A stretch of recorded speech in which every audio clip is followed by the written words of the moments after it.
That's some good stuff.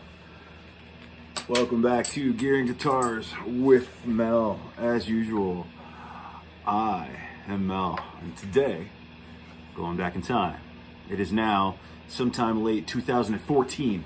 Pow! The Chapman Guitars ML3 RC, Rob Chapman signature, single cut, T-style, all that good stuff. Look at that.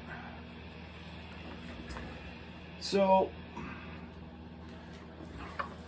a lot of people everybody has their opinions. I happen to like Rob Chapman. I've met him, I've hung out with him, we've hugged, and he was a really nice guy, as was Bia and Nat, and everybody I met also met everybody from Rift City, so it was before all that did whatever it did. I don't have opinions on those people and their business. I like Rob. He's funny. I tend to like British humor, and heck of a shredder. Like everybody else that became a later fan, you know, the Anderton videos, him and the Captain and all that stuff, you know, and that whole group of guys over there, the guys from that pedal show, and you know, all those cats over the waters over there, they're all a bunch of seemingly cool cats, and they can play, you know, and they got some great guitars. But so, you know, when these came out, I was actually thinking, wow, I'm not gonna be able to get one of those. These are actually pricier than the rest of the line. This one in particular at the time. So what you got is a supposedly chambered mahogany body, but I tell you what, this thing weighs as much as my Les Pauls. This is a weighty guitar. Chambered mahogany body, the neck's mahogany as well. It's got a set through design, so it's not actually neck through, it's just set in and sculpted in such a way. It's got that little sculpt right here that he likes from well, screw it, I'll just say it. He likes them from the PRSs. This is essentially a Tele and a custom 24 put together, because you do have 24 medium jumbo frets on it.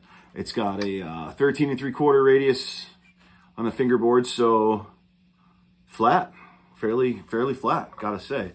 What you got in here is the Duncan hot rails, and the Duncan Little 59, which are, I like Seymour Duncans. You know, some people do, some people don't. That's cool. I happen to. So great for me. You got your Grovers, mini Grovers there. I'm not sure what those are actually called. Like what the branding is. The small, tiny Grovers, right? And other than that, I mean, string through body. It's fairly simple, which is one of the things I like about it. And so I'm a single cut dude. I like single cut guitars of all kinds. And that does not leave tellies out by any means. And this is, to me, see, for him, he was adding a telly, you know, to a PRS. To me, this gives me nothing about a telly, but it gives me a whole lot of double humbucker, heavy old vibes. And it's the fretwork and the neck are great. This rosewood is a really nice piece of rosewood. But yeah, it wasn't a bucket list guitar or anything like that, but of all the ones that they made, this seemed to be the one, you know, 5 years ago or whatever, that I was like, well, if I was going to pick one, I'd pick that one. Simply because I know the pickups well. Hot rails, a lot of people gave them flack for putting hot rails in the neck. It's a great place to put, you know, to have an actual rail set up like that, especially for me because I set them low. I don't leave too much. You know, I set my pickups specifically where I want them for what they're going to do. And considering this is such a hot pickup, these work really well. Drop down in the neck of something, especially something with this scale length. I'm a big fan of the reverse headstock. I believe, I mean, these are made in Korea. I believe this was made in the World Music Factory. And yeah, I'm a big fan of this guitar. It's got some tones, I gotta say. It's definitely got some tones.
Hear how that hot rail splits though? Come on, bro.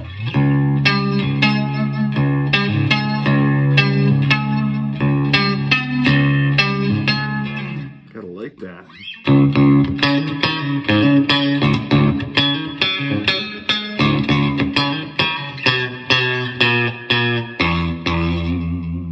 That's about as close as you're gonna get to the telly sound, is to coil split it, which by the way has a coil split. And going with these two, because these are pretty punchy pickups. When they split, they don't have the same kick that, you know, your telly pickups are going to have, but they can get in that realm. But to me, that is not, it's not where this guitar lives for me. And the funny thing, I will say, something I wasn't expecting, is that there's a tone to the, you can tell, I believe you can tell that this is a Rob Chapman signature, because there's some tones that you get out of this that, you know, you get mostly on any guitar. But man, if this thing doesn't sound like Dorje,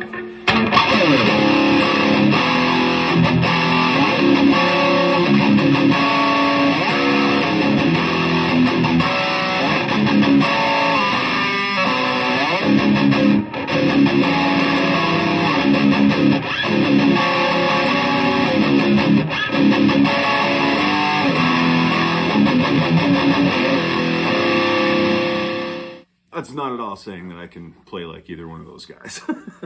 I cannot. But yeah, man, this is a little bit of flashback review. I didn't get my go around. Everybody else did. So, well, not about everybody else, but a couple people did. And I don't think there's enough about this guitar out there. No matter what you think of the dude, This is a badass guitar. It's a great guitar. It's a great guitar. You don't have to love Rob Chapman to love mahogany. Carved mahogany with a T-looking setup, but a HH sound. It's got a nice, decent-sized neck. It's not very thin. Very impressive guitar. I will say I've played some other ones. Didn't like them as much. They weren't bad. They felt like PRSSEs. They felt like, you know, and there's nothing wrong with that. But if I want a PRSSE, I'm going to get one, like I did. You know what I mean? If I wanted a Chapman, because I wanted a Chapman. So I feel like actually waiting helped. And I copped this for under $500. I mean, this was not expensive. As far as good production level guitars go. I got a couple of sponsored videos coming up on the channel soon. We're going to check those out. Also got something fun coming in for me. And it's my, I don't even know, insert something here. But I got some stuff coming. I always got some stuff coming.